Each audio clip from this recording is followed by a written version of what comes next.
Good evening, everyone, and a very warm welcome to this Max Planck Institute lecture and discussion, Living with the Volcano, the Culture and History of Naples Reflected in Natural Disasters.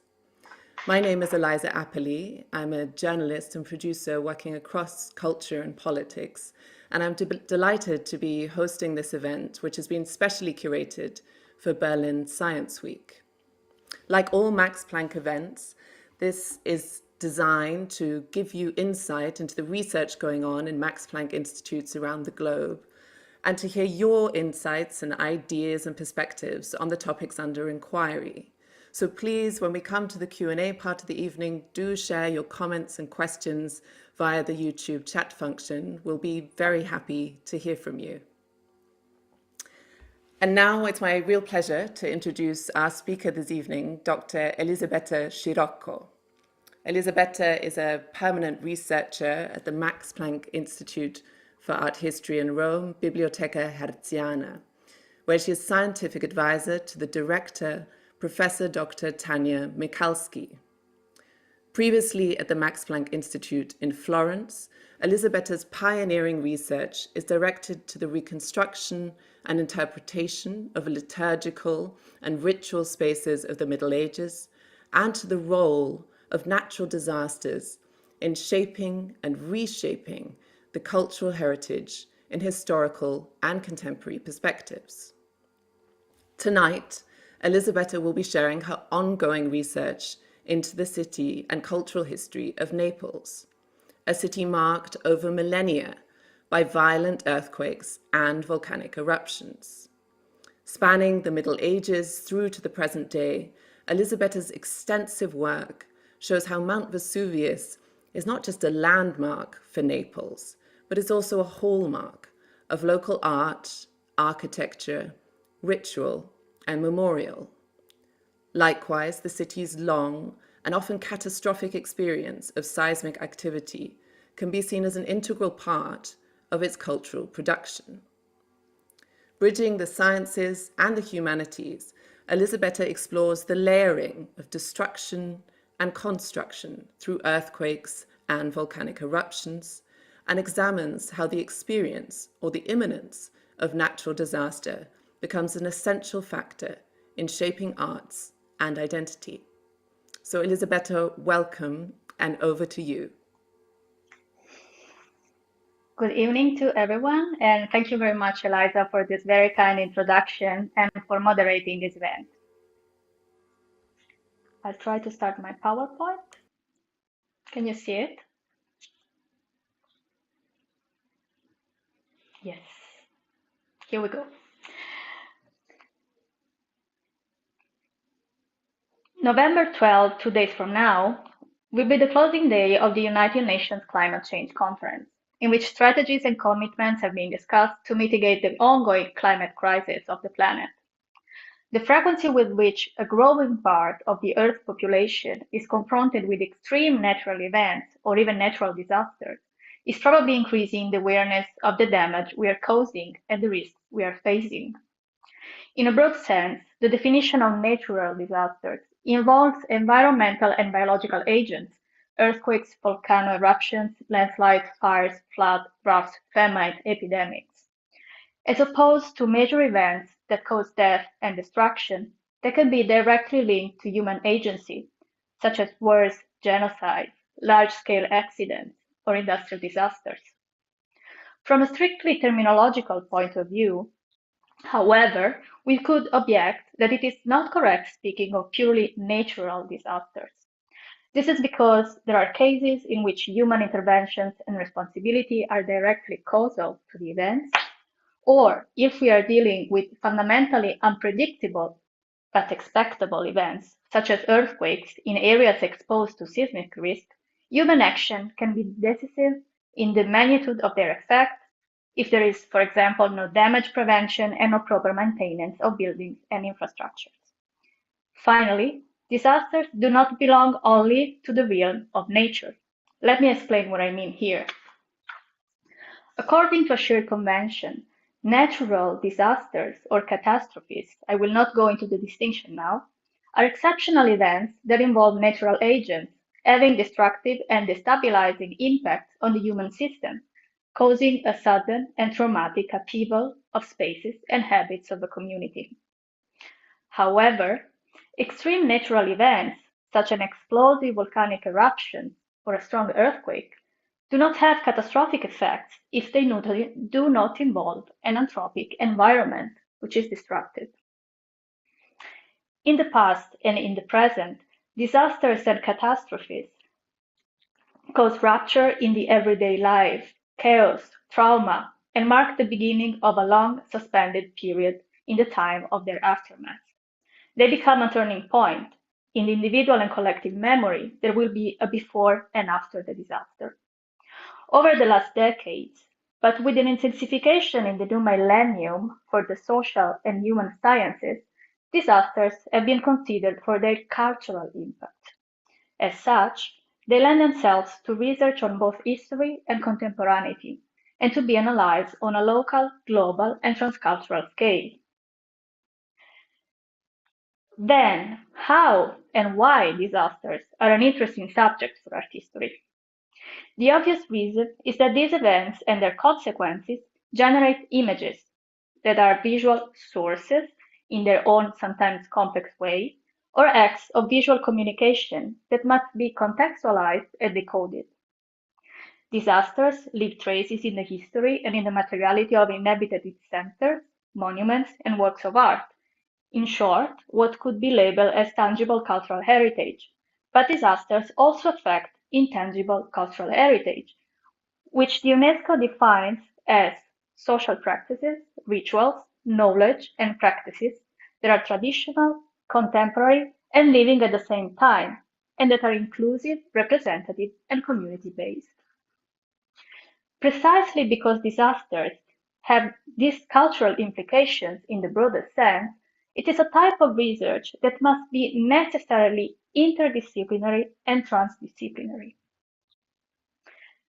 A transdisciplinary approach of this type, starting from art history, has been indeed experimented at the Kunsthistorisches Institut in Florence, also Max-Planck Institute, as part of an ongoing project called Storia dell'arte e catastrofi that has so far focused on disasters caused by earthquakes in modern and contemporary Italy.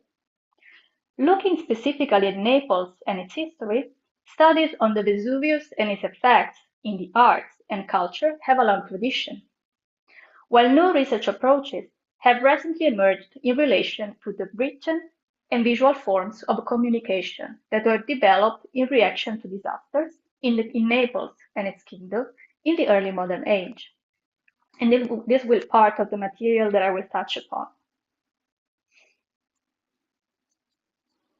In this presentation, I will take you through the main calamities that have affected Naples throughout the centuries, in order to understand how the long-term relationship with natural disasters has turned out to be one of the key features of this place up to the present time.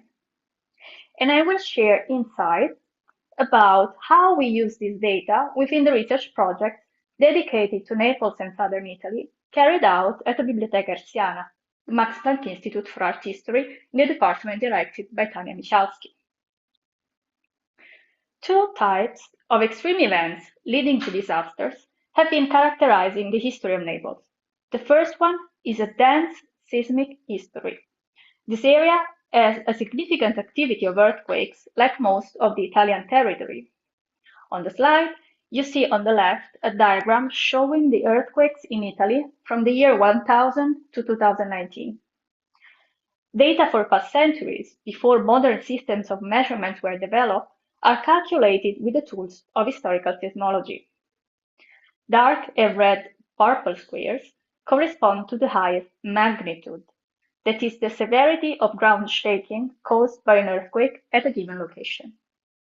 In the center, you see the specifics about Naples, and on the right, a timeline with earthquakes with the rate of their intensity, according to the Mercalli-Cancani-Sieber scale, that is the measurements of the base of the damages produced by an earthquake. About level 7, there is a high probability that an earthquake produces a disaster. This implies a high death toll and the need for restoring and reconstructing buildings and infrastructures.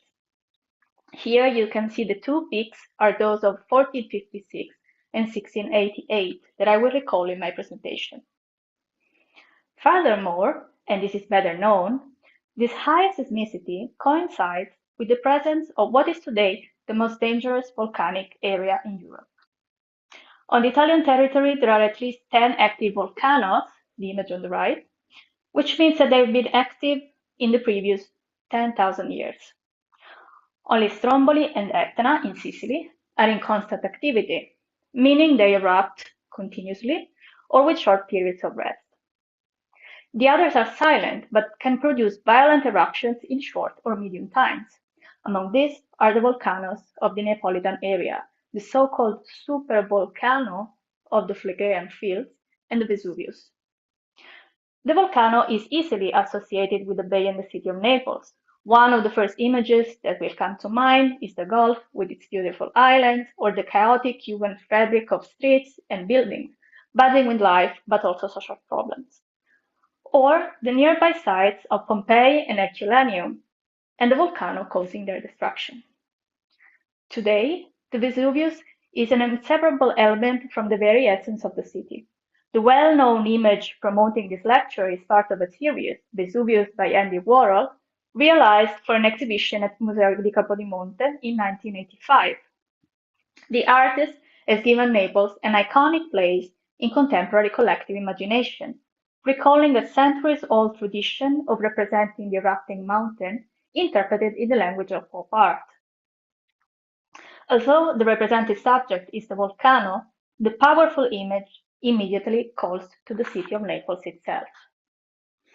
Indeed, as anthropologist Giovanni Gug eloquently suggested, the city itself has created a Vesuvian brand for representative and commercial purposes, a phenomenon which has its roots in a century-old history, starting in the art of the early modern age.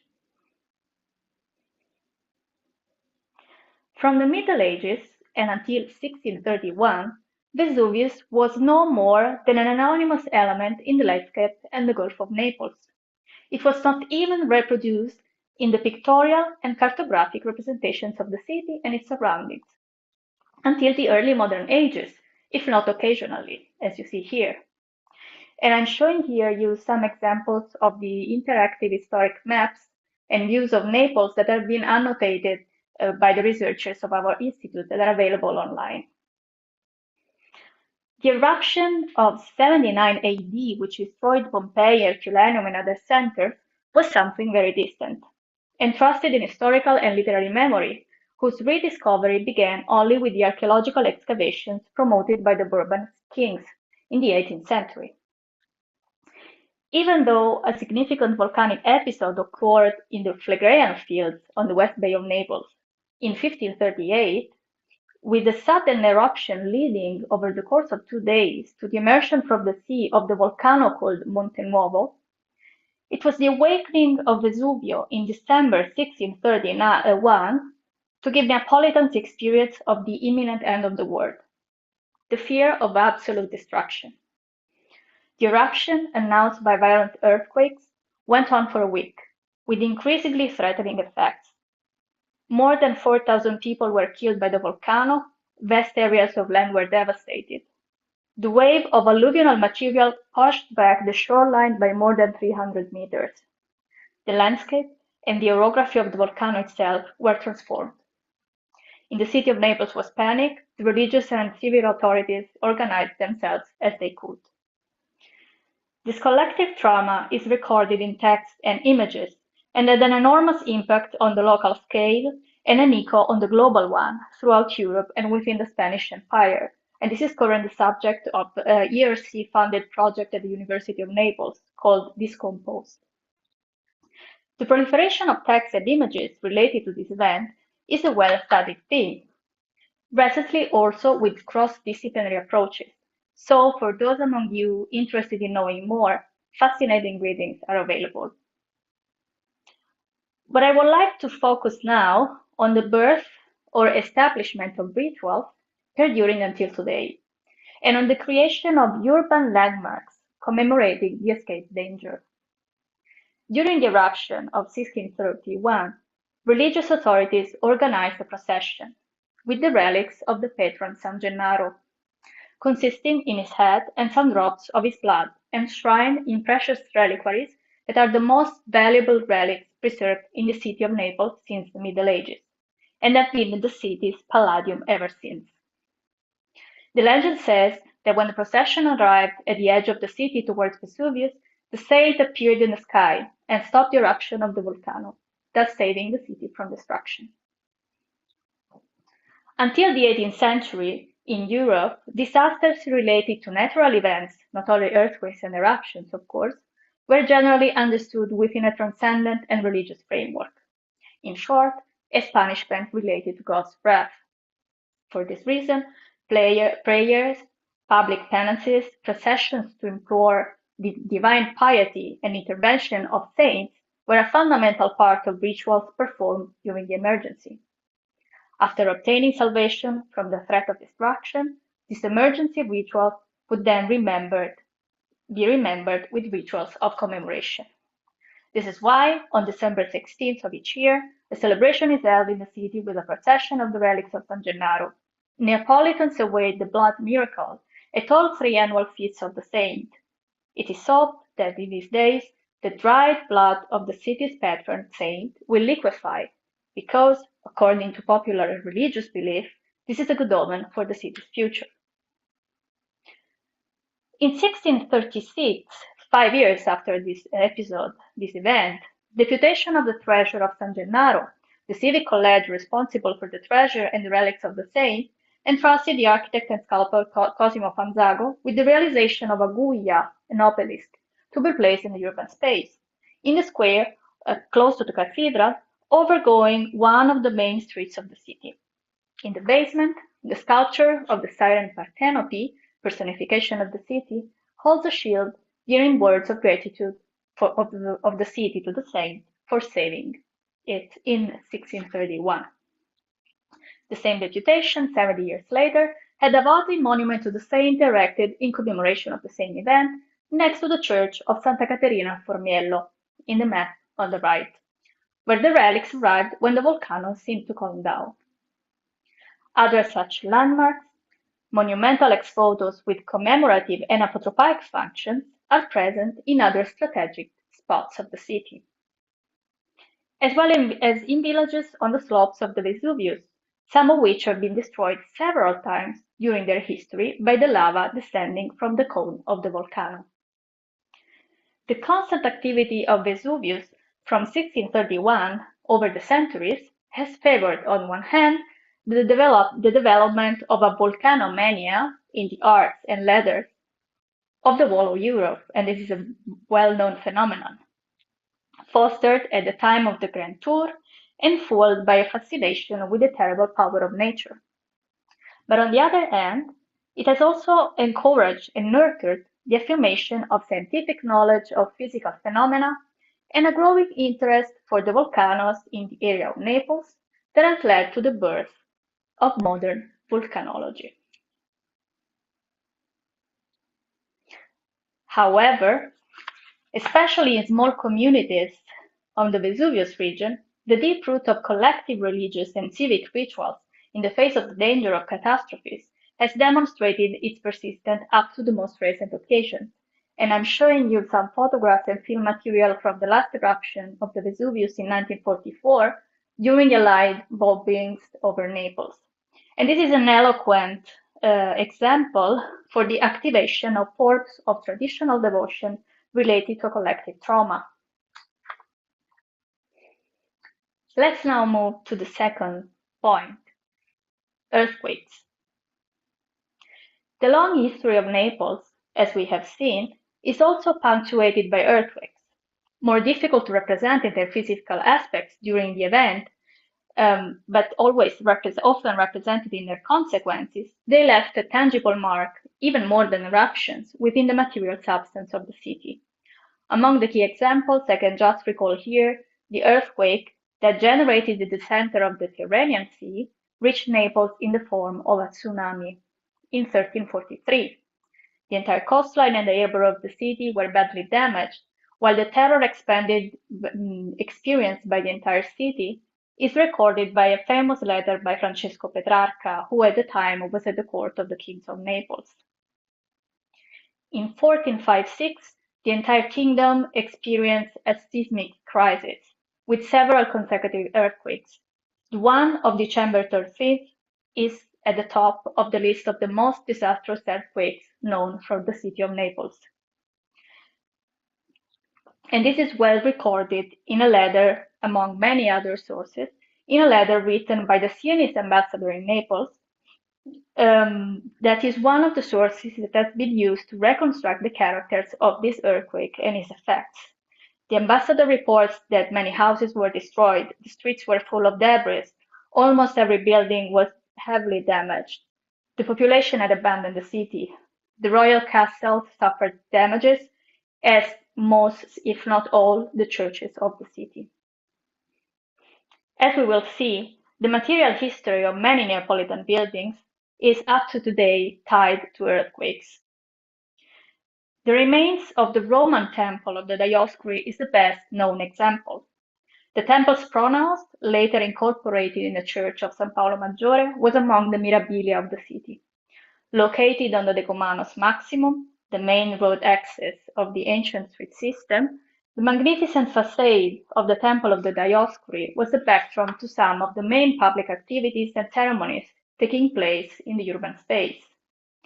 Collapsed on the earthquake of 1688, the loss of this remarkable monument and the very image of the before and after the event is recorded and lamented by texts and images. And one of these, a quite famous one, is the city guidebook by Carlo Celano, that I cannot read now, but I'm showing the passage, which is very interesting because it includes all damages, the text in itself includes all damages suffered by the city's major buildings and offers also an interesting excursus on the strongest earthquakes that were still in its memory, in the memory of the city at the time, starting from 1456 and including the earthquakes that had accompanied the eruption of 1631. In the restoration of the building of San Paolo Maggiore, given the impossibility of rebuilding the pronaos, it was decided to keep only 2 columns attached to the new facade, with an epigraphy commemorating the destructive event that you see on top of the door. For decades to follow, the earthquake in 1688 marked the face of the city. The presence of many collapsed or unsafe buildings promoted debates on construction and reconstruction techniques and styles. And one of the examples is the ancient cathedral of Santa Restituta that you see here. Studies by architectural historians have shown that this earthquake was also the occasion for the development of new technical knowledge and of anti-seismic building solutions. Let us move forward 300 years on the timeline of earthquakes that we have seen before, from 1688 to 1980. On November 23, 1980, at 7:34 p.m., a strong earthquake with epicenter in Irpinia struck a wide area between the provinces of Avellino, Salerno, and Potenza, with upshots also in neighboring provinces and regions. This is the most catastrophic earthquake experienced by modern Italy, and it is also in the memory of many people of my generation. Entire villages were completely razed to the ground, as you can see from the more intense color on the map. The darkest one corresponds to 10 degrees of the Mercalli scale, that is corresponding to total destruction. The death toll was very high, 3,000 deaths, 280,000 people missing. This event highlighted the backwards of these rural areas, while the delay of rescue operations revealed the unpreparedness of the Italian state in front of natural disasters.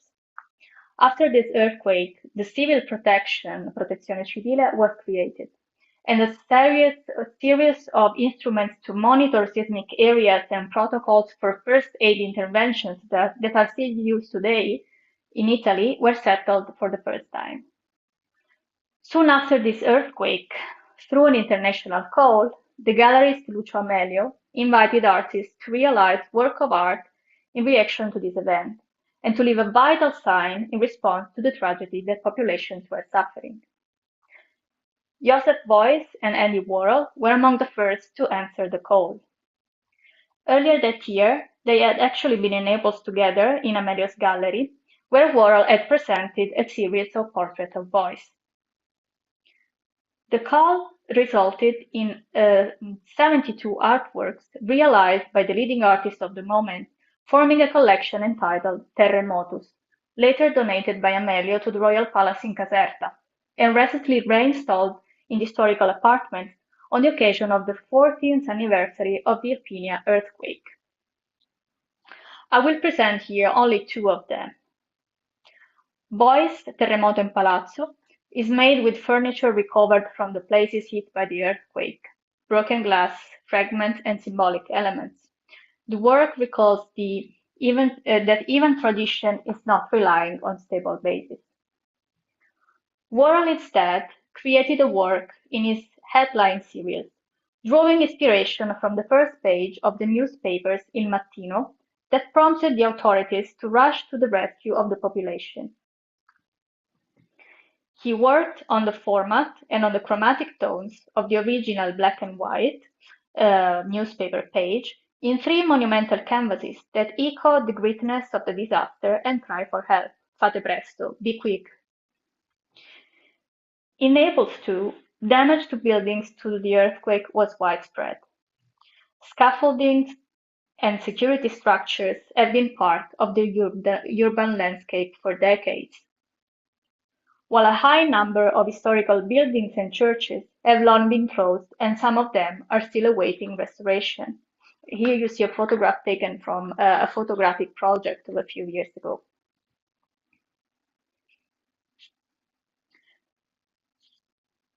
In the last part of this presentation, I would like to come to conclusion on this, recalling the relationship between Naples earthquake and volcano eruptions, giving a specific key of lecture of these events. As we have seen, natural calamities that have struck Naples through the centuries have exerted a destructive force.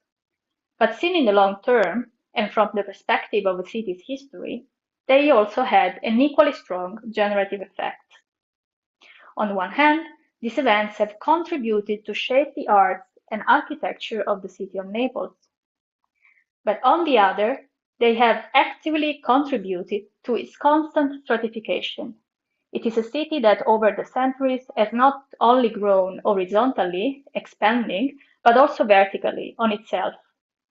You see some details here taken from the old town, the area that is colored in blue in the map on the right.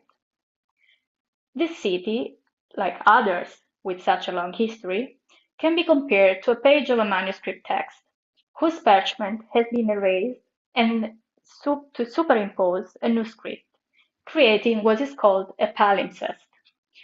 Here you see an example of a 10th century writing, the final layer, where you can perceive the previous two layers that were erased on the same page.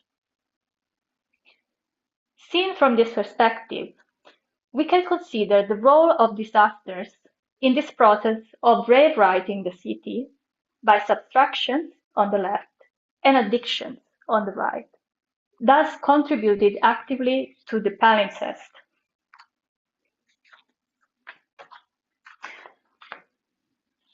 A privileged point of view of observation of these events is offered by historical maps that represent the city at a certain point in time, but also include historical information about the monuments and spaces reproduced, like in the 18th century map of the Duca di Noia that you see here. It is not surprise that earthquakes and volcano eruptions appear here and as linked to relevant points in the short historical notes that are given in the legend referring to some monuments. For example, you see here the Guglia di San Gennaro and the facade of the Church of San Paolo Maggiore. On the other hand, we have seen how coping with disasters has generated and maintained rituals that have also attributed new meanings to the art and spaces of the city. Over the longue durée, disasters themselves are absorbed in collective memory and identity.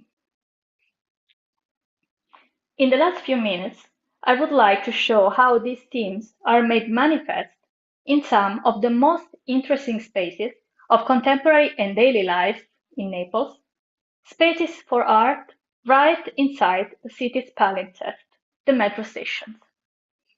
The main purposes of the art stations, I quote now from Maria Corbi, is to preserve the crucial points of the urban transportation network from the anonymity and the homogeneity that usually characterizes stations, airport, highways.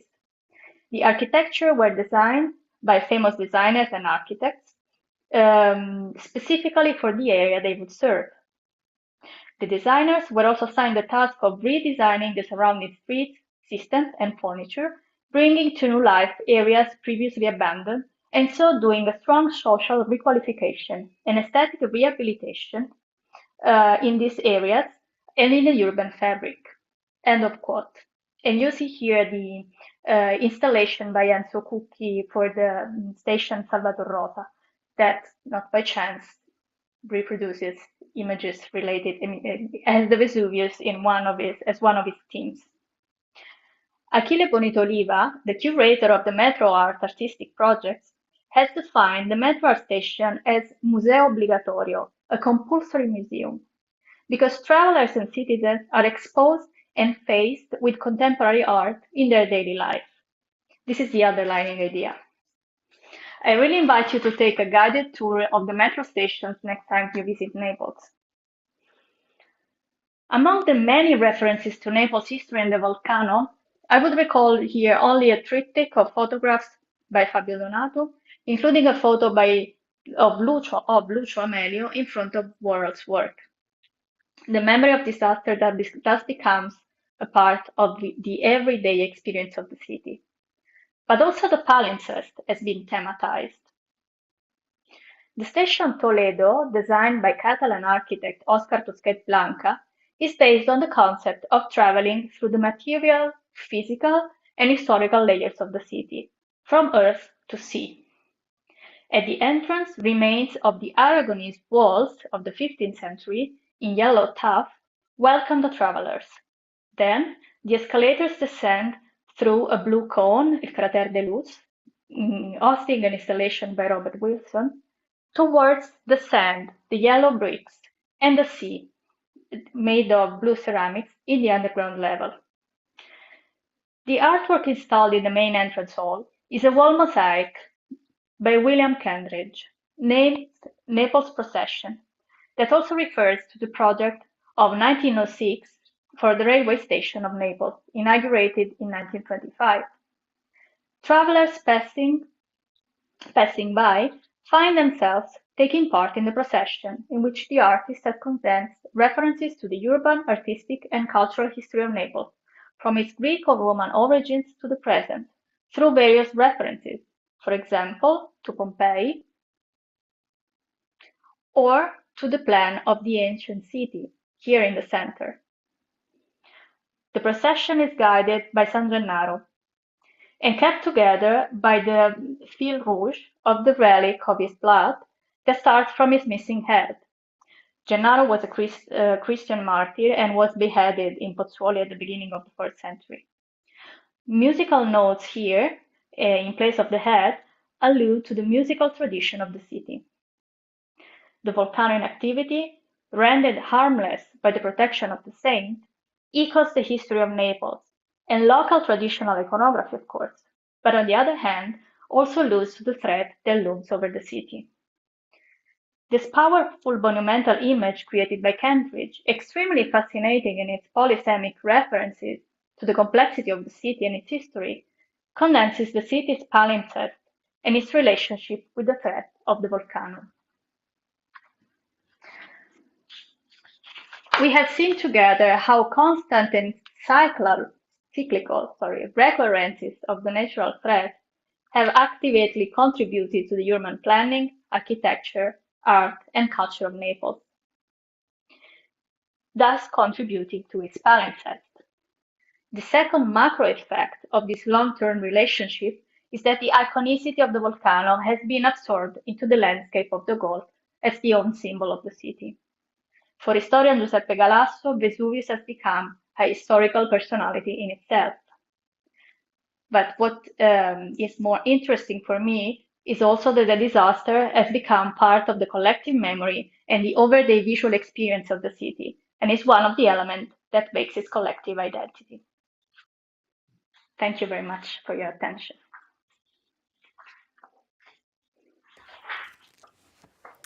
Thank you so much, Elisabetta, for such an enriching and interesting presentation. Your research strikes me as so expansive in its historical reach and also very original in terms of art history. And I'd love to begin by asking you how art history has treated natural disasters previously, perhaps particularly in the context of Naples. Well, thank you very much for this question. So,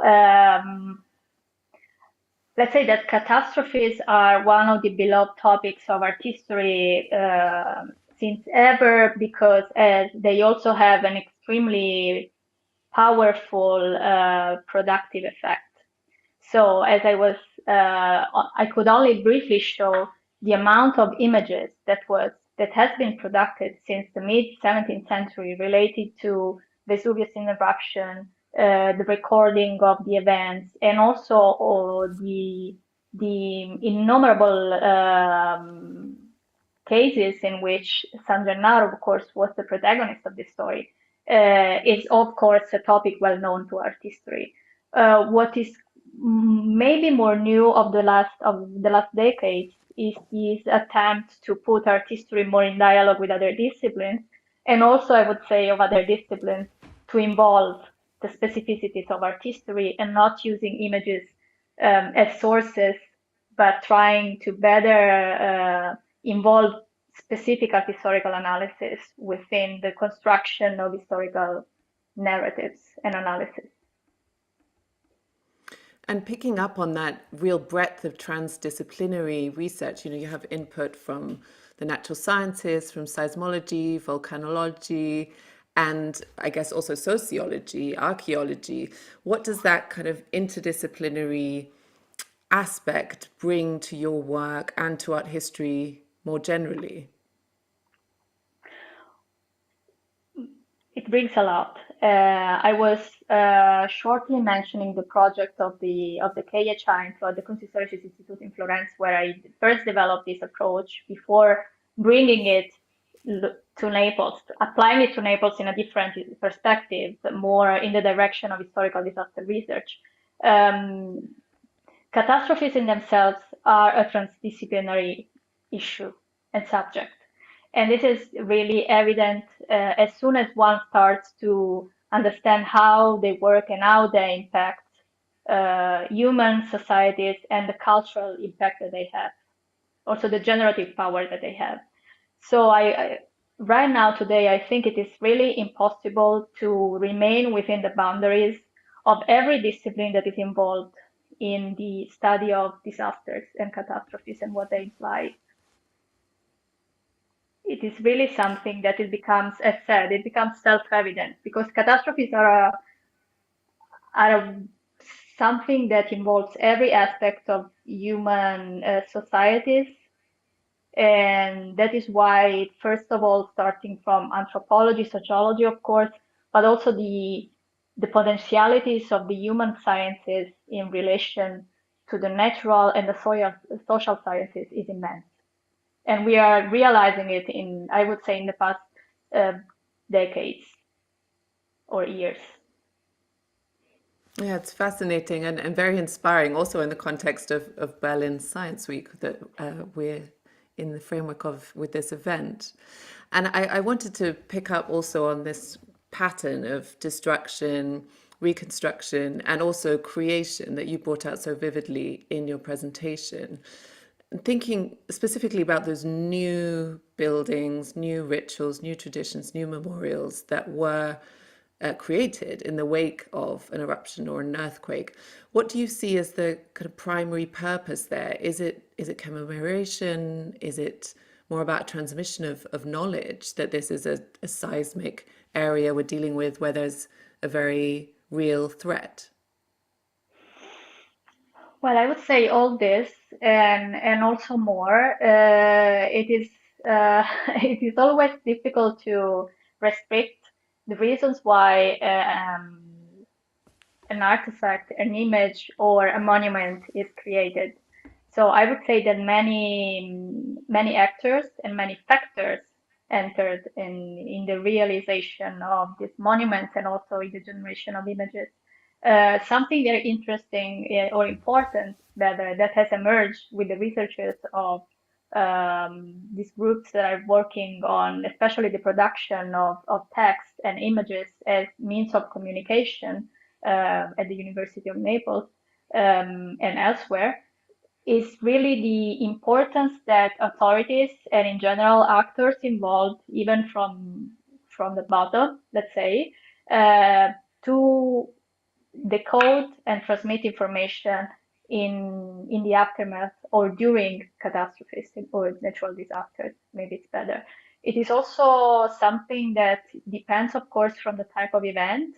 Um, Events lasting for more time, of course, gave also the possibility to authorities and to producers of information and of images to choose the way to decode this event or to control the information that were transmitted. As far as strictly speaking of the realm of art history, images, of course, that are apparently easy to understand for their visual, immediate, let's say, communication of content, in reality need to be interpreted and understood with specific tools. Because also in the creation of images, like in text, there may be many layers of communication and of transmitting ways of interpreting or narrating these events. And picking up on that question of interpretation and narration, you mentioned in your presentation that within the breadth of your research, that historical period obviously covers also the shift from a primarily religious understanding to greater scientific understanding. And I'd love to know how that shift, how that development plays out in the imagery, in the architecture, in the rituals that evolve in the wake of a natural disaster. Well, the role that let's say the awakening of the Vesuvius in the middle of the 17th century played on a European scale and beyond to foster the development and the transformation of a scientific, what we could call today a scientific knowledge of this phenomena is very important.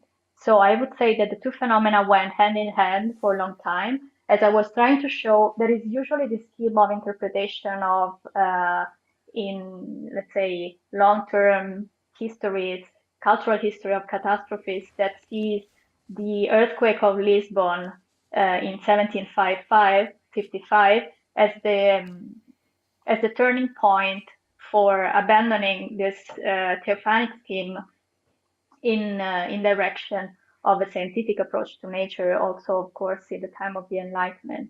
Recent studies have shown that actually the phenomenon started a bit earlier, and especially in the context of the enormous interest that was fostered by the eruptions going on in the Bay of Naples, starting from the early 16th century, actually, with the eruption that brought to the Monte Nuovo. On the other hand, in the series of materials that I've shown, I've also tried to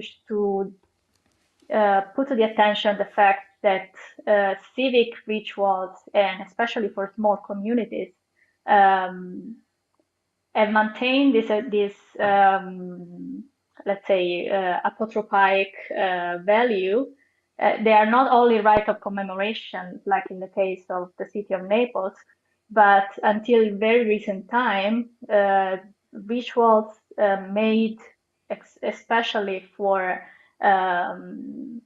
let's say, contrasting these events are still very present. So the two things I would say, and one is not excluding the other. They are both present, and of course we cannot leave apart religious belief and just think that everyone will rely only on scientific knowledge.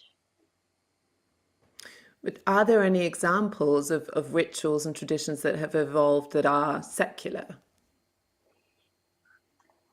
Um, well, I would say that actually the procession of San Gennaro is something that is very secular in the sense that it is not property, so to speak. The relics themselves in the chapel where they are held are actually not of the secular the religious authorities, but are property of the city of Naples. So also in this case, maybe the specificities of this case are evident. Of course, there are also cases of monuments erected by the secular authorities, not only for religious purposes then, but also for example, monuments with long inscriptions warning populations, especially in the direction of the closest to the Vesuvio, warning population to be aware of the risk that they were living under and to escape or save themselves as soon as the first symptoms of new eruptions would arise. That is basically trembles, noises from the volcano or earthquakes. I'd love to open up in a moment to questions from our audience, but one other quick question beforehand from me. Why Naples? Because your map that you showed us in your presentation, really reminds us just how much of Italy is subject to pretty intense seismic activity, and there are obviously numerous cities and towns that have suffered enormous devastation through earthquakes in particular. So what was it about Naples that was particularly interesting to you? Well, thank you very much for this question. So, of course, one of the research lines of our institute, one of the research areas is specifically Naples, its kingdom, so southern Italy. And that is the reason why this research has been developing here. But why? What is specific about Naples? Naples has been for centuries the capital of a kingdom, the only kingdom on the Italian peninsula until the unification, and it was in the mid 17th century the most populated city in Europe. Apart from that, its cultural relevance and the impact that such events taking place in Naples had on a global scale is in itself something very interesting. On the other hand, compared to other Italian cities that have experienced total destruction, Naples has feared total destruction, but it was never erased. It is the unfortunate case of other cities that have been undergoing reconstruction many times, like Messina, for example. So these cases of total destruction have not happened in Naples. And of course, this makes it a fortunate case, but also it makes it especially interesting for that concept or let's say approach of the palimpsest that I was explaining in the last part of my presentation. Absolutely. So now I would welcome questions from our audience. Please do type away in the chat function so we can put your questions to Elisabetta or indeed comments. Okay, we've got a couple of questions already. So first question, did more knowledge about the nature of volcanoes have an impact on local culture and the religious rites? So did those religious rites, I think I understand that correctly, change with more knowledge, i.e. in the Age of Enlightenment? This is an interesting question. I would say in general, not really, not really. But we can make more inquiry on this. Of course, I'm an art historian, and I try to draw on I rely also research of other scholars that have specific investigations about, in this case, the history of religion. As far as I can say, I would say not really. Um, but this is one of the questions that can be maybe developed and deepened in future research. Great. And we've got a second question here about your experiences with your research. You've talked about catastrophes as an opportunity for the city to modernize itself. But I was wondering how frustrating it might be to study and deal with a city which has so many moments of transformation. Interesting perspective and interesting question. So, yes, I would like to say, so I divide this answer in two parts. The first one is that, of course, it is necessary to underline that these events are tragedies, and that it is, of course, dealing with sensitive material. And so let's say the potential, the generative power is something that can be, of course, approached theoretically and looking at the history of the city in its, let's say, in its longue durée, as I was saying. In specific case, so seen from a merely art historical perspective, so from someone who deals with not only with images or with artworks, but also with the architecture and with the urban space, actually, this is a very stimulating kind of research because I'm specialized in the Middle Ages. And of course, I have always to deal with spaces that have been deeply transformed or do not exist anymore. And our efforts are continuously trying to grasp as much as information possible to have an idea of how these spaces or monuments were in the past.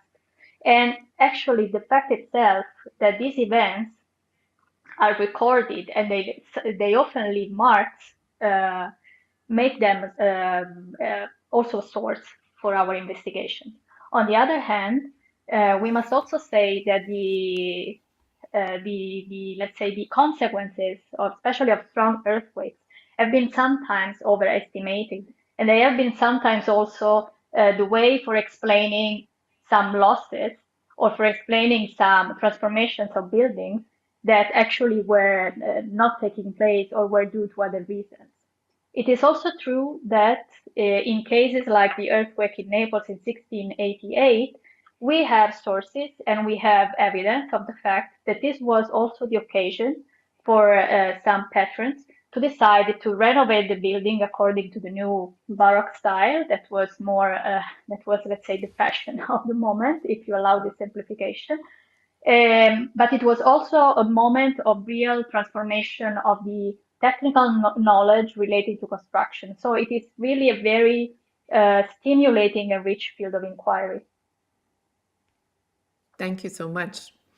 Our next question here is picking up on the question of identity. How would you describe the Neapolitan identity? Are the people in Naples somehow proud to withstand the danger? Or did the experience of permanent risk coin a special kind of identity or behaviors? Yeah, that is a question. That is a very so.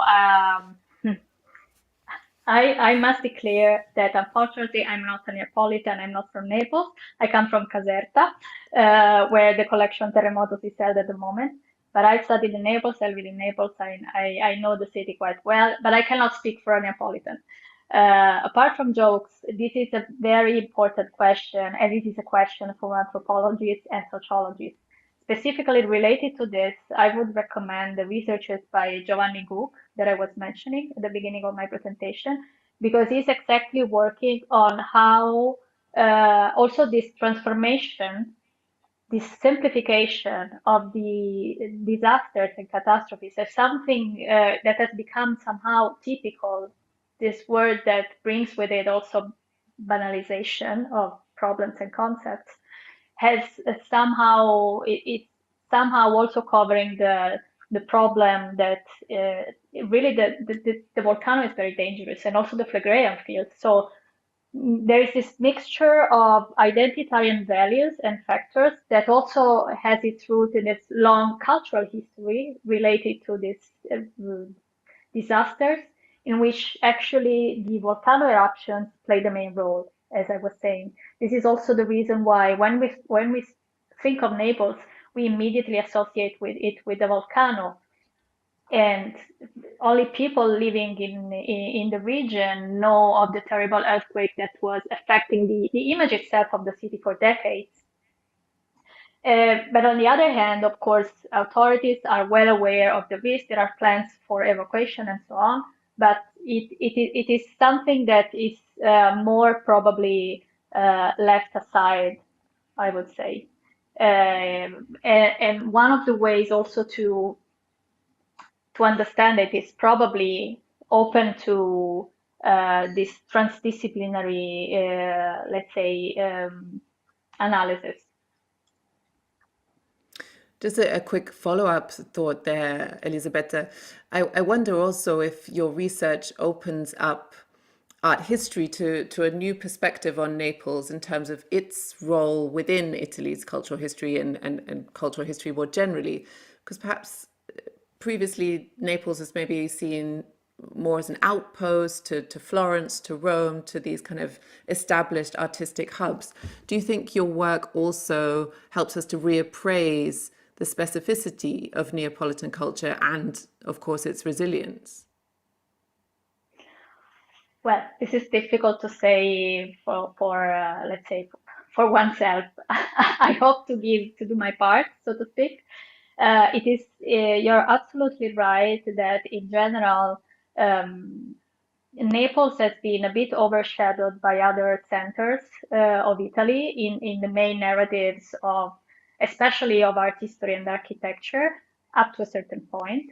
On the other hand, it is also true that there's an enormous maybe not, but there's a, let's say, remarkable interest in of the, I would say, past maybe 15 years, also from international scholars to work more intensively on Naples, while researchers by Italian and Neapolitan, especially historians and art historians and historians of architecture, is very strong also on these topics. What I'm trying to do is working in the network of scholars that I was maybe only episodically where it was evident in my slides. So we're a research group, a research team better. We have a wonderful photo library, a wonderful library collection. So we have really a lot of material, and we work together. So there is an entire team that is working on Naples, trying to contribute, especially in this analysis of an integrated approach to the city from its urban structure to the art itself, and we are transcending the specificities that are usually typical in this field, especially because we're a research institute. So we are trying to work in the city through this key, this interpretative key of the palimpsest, and also developing digital projects as I was showing. So I hope that my contribution with this key of the catastrophes is also enriching this reading of the palimpsest. But of course, Thank you. collaboration with other scholars, especially it's also from other disciplines and other institutions, is fundamental for us, and we try to do it all the time. Well, thank you so much, Elisabetta. It's really been such a pleasure to speak with you, and thank you for sharing all of your insights and learnings from your research. And thank you to everyone that's joined us this evening. Thank you for the excellent questions. And do tune in again soon to the Max Planck Lecture series. Thank you so much.